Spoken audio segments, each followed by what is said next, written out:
E aí, voltando a Mateus 14, quando foi nessa madrugada, Deus me deu a revelação da 4ª mensagem de Mateus 14. Porque Ele me deu na pele e na prática. Irmãs, eu tenho 31 anos. Se vocês contarem para alguém, eu vou arrebentar vocês. Aí você diz, irmã Camila, mas você está tão nova. Mas é porque ainda tem gente com fé que acha que eu estou na casa dos 20. Então não rouba a fé dos irmãos. Deixa os irmãos crer. Mas em todo esse período, nunca, irmãos, nunca, eu passei uma madrugada que me fez pensar no vale da sombra da morte, como eu passei essa madrugada. Eu tive um comportamento que o meu corpo perdeu o controle. Eu tremia tanto, eu comecei a ter espasmos. E comecei a pré-convulsionar. E eu não conseguia parar. E a minha companheira de oração, a Andréia, eu não conseguia chamar ela, eu não conseguia pedir socorro. Mas ela com sono muito leve, já dormindo, preocupada pela maneira que me viu, acordou por causa do movimento. O lençol de hotel faz um barulho muito grande. Toda vez que você se mexe, é um tipo de algodão diferente, os bons, né? E vendo que eu não parava, acendeu a luz, levantou e me viu naquele estado. E eu imediatamente ligou para a Silmara e para a Simone. A Silmara e a Simone são pessoas que eu tenho, eu quero a felicidade delas como eu quero das minhas irmãs. Elas são muito mais do que os olhos podem ver.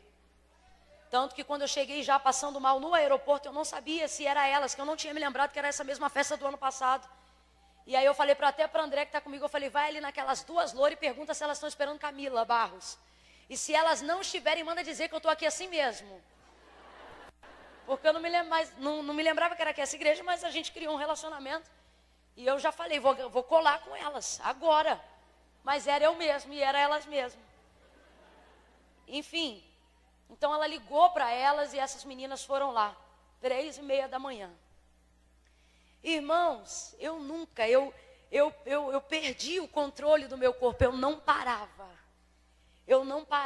Naquela hora eu vi que eu estava entrando no vale da sombra da morte. Porque eu perdi o controle do meu corpo, eu perdi a pressão, eu me arrepiava, a febre interna, minha língua querendo enrolar, minha boca seca, meu olho querendo virar e eu clamando o sangue de Jesus em pensamento. E eu não queria ir de jeito nenhum para o hospital, pode me chamar de maluca, mas eu senti que eu não tinha que ir.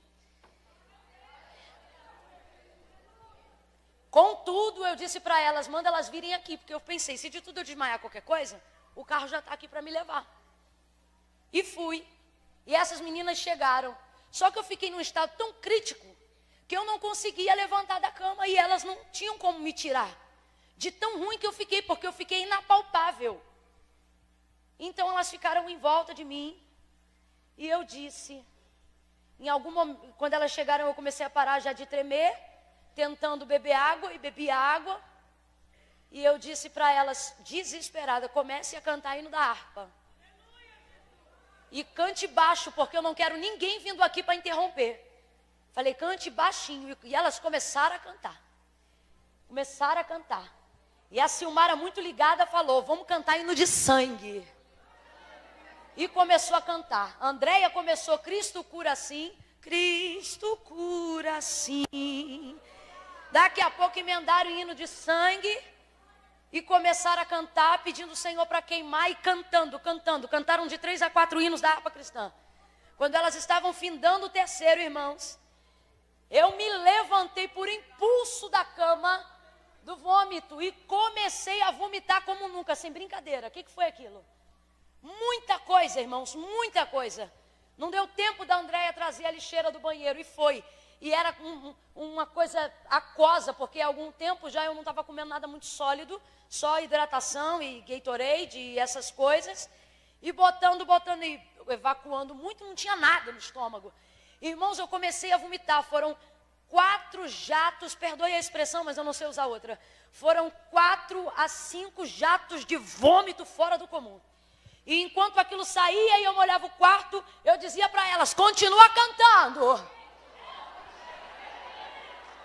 E elas continuaram cantando. Coisa boa é quando mais de um doido se encontra para falar com Jesus.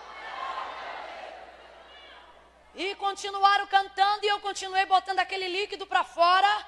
Botando aquele líquido para fora. Quando terminou, eu levantei daquela cama e eu não sentia mais nada. Oh, aleluia! E aí eu disse para elas, agora canta hino de gratidão. E elas começaram, mais grato a ti, mais grato a ti, mais consagrado, ó faz-me, Senhor, mais humilhar. Erebacanda sobre andaca, xeremandaca sobre abaquecia, amandaconda erebassoria, eremandaca elebara sobre a. E cantaram ele todo. É o 390 esse? É o 390 o mais grato? Quem lembra? 370. Cantaram ele todo, irmãos. Aí eu fiquei doida, porque você pensa, um crente pentecostal que vive o ministério itinerante há mais de 10 anos, só sabe o que é igreja, só vive para a igreja, só prega de igreja, né? Se vê 4 dias neutralizado, limitado, daqui a pouco não sente mais nada. Eu comecei a pular dentro do quarto. E comecei a pular e bater palma e marchar e falar em língua. E elas também se alegraram com a minha vitória. E começamos a levantar palavras de oração de gratidão a Deus. E eu comecei a fazer a citação de salmos de livramento. No meio daquilo tudo, irmãos, passou um filme pela minha cabeça. Aí exatamente 6 dias atrás eu falei com a Andréia, vamos começar comigo um propósito de oração e jejum. Porque o Senhor falou comigo que Ele vai me dar livramento de algo que vem aí terrível. E eu entrei num propósito de oração e jejum, para que o Senhor me desse livramento. Eu só orava por isso e entregava o propósito dizendo, Senhor, eu estou confiando minha vida em teus cuidados, eu estou te pedindo livramento.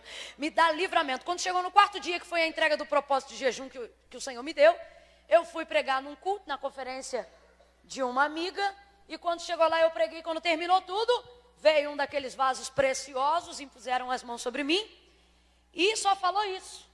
Falou, eu vi, eu recebi, eu estou cuidando. E te digo que grande foi o teu livramento, porque eu já dei. E entregou o livramento. Naquela hora eu entendi, Deus recebeu o meu propósito de jejum em prol de livramento pela minha vida. Ontem eu cheguei aqui, foi essa situação toda que eu estou contando para vocês. Mas nada se compara ao que eu passei nessa madrugada. Nada se compara. E foi ali que eu sei que o Senhor me livrou. Então quando eu estava ali na cama, e vendo que aquilo não passava, porque já eram quase 25 minutos e eu não parava de pré-convulsionar e de tremer e de ficar com a boca seca e ficar muito mal. Eu antes de dormir ontem à noite, eu falei, Senhor, não é a dor que me preocupa, não é a fraqueza que me preocupa, o que me preocupa é não sentir a tua presença. Eu falei, Senhor, eu não estou sentindo a tua presença aqui nesse quarto. Falei com ele. Era como se Deus estivesse ali, mas não me dissesse que estava. Era como se Deus estivesse ali, mas estivesse quieto. Ontem, por exemplo, eu aprendi que assim como você tem que ter o prazer de celebrar a presença dele, você precisa ter um termômetro para entender quando ele não está. Eu procuro viver um tipo de intimidade com Deus, onde eu não quero só celebrar quando ele está, mas eu quero ficar logo antenada quando ele não estiver. E eu me preocupei ontem, porque ontem, desde que eu saí do hospital, até vim para cá, e a hora que eu entrei no quarto nesse estado, eu sentia uma ausência da manifestação da presença de Deus. Vê se você entende, eu não estou dizendo que Deus não estava na sua onipresença, mas para a gente que é íntimo de Deus e caminha ao lado dele, é diferente quando você não sente Deus na sua manifestação.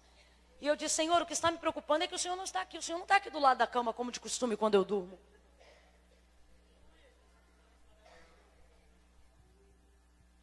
E aí, fui com essa preocupação. Quando eu comecei a passar mal de madrugada, eu disse, Senhor, o Senhor não está aqui, quando é que o Senhor vai chegar? Eu estou te esperando. Eu estou te esperando. Aí o Espírito Santo veio e falou assim, na 4ª vigília da noite ele aparecerá. Eu já estava meditando, como disse para vocês, alguns dias em Mateus 14. E em Mateus 14 vai dizer que quando o barco estava açoitado pelas ondas e a tempestade açoitava o barco, e eles olham para o mar e veem Jesus, mas pensam que é um fantasma. O texto diz que ele vem andando sobre as águas e era a quarta vigília da noite. A quarta vigília da noite é a última vigília da noite. Diga comigo, a última vigília. Diga, a última hora. Diga de novo, a última hora. Eu quero que você grave isso no seu coração. A quarta vigília da noite é a última hora. Ela é dentro do cronograma.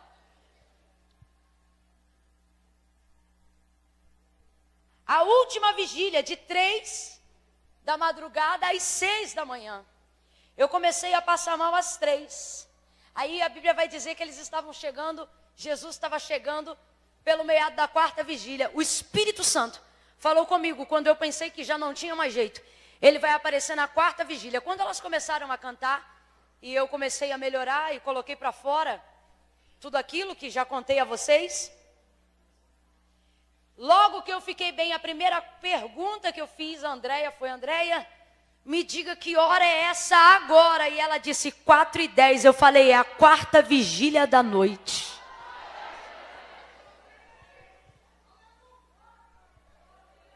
Exatamente como o Espírito Santo me disse. Ele apareceu.